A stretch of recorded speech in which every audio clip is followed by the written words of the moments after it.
Ish kampioni dhe rekordmeni i atletikës shkodrane dhe asaj shqiptare, Arben Lloja, është nderuar përmes një aktiviteti të zhvilluar në stadiumin Loro Boriçi nga Shoqata e Atletikës Vllaznia, Bashkia Shkodër dhe Federata Shqiptare e Atletikës. Një aktivitet që është emëruar Dita e Kërcimeve Arben Lloja, duke qenë se dhe vetë ai gjatë karrierës së tij ka qenë kryesisht i specializuar në garat e kërcimeve. Vetë Lloja tha se ndihet i lumtur për këtë nderim, duke qenë se karriera e tij i ka dhuruar shumë emocione. Kënaqësi më të madhe nuk kishe pas. Nuk shallë mosha të ardhi fije, njeriu fillon edhe preket edhe më tepër. Sidomos disa surpriza janë ndoshta bajnë mundi, si më thon, ndoshta edhe mokurit me njerëzit, po ndoshta mbrapa janë fije edhe të bukura.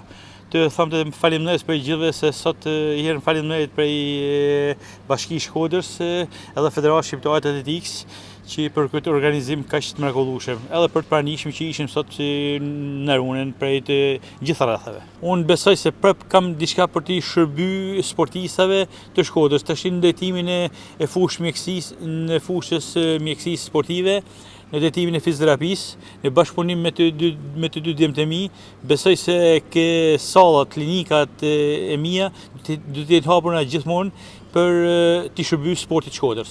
Në këtë ceremoni nuk munguan nderimet për protagonistin e këtij aktiviteti nga Shoqata e Atletikës Vllaznia, nga klubi Partizani, Shoqata e Veteranëve të Atletikës Shqiptare, nga Gjergj Ruli dhe Bashkia Shkodër. Arben Lloja ka patur një karrierë shumë të suksesshme në atletik, fillimisht si atlet, më pas si protagonist në garat e veteranëve, ndërsa tashmë prej shumë vitesh edhe në rolin e fizioterapistit sportiv.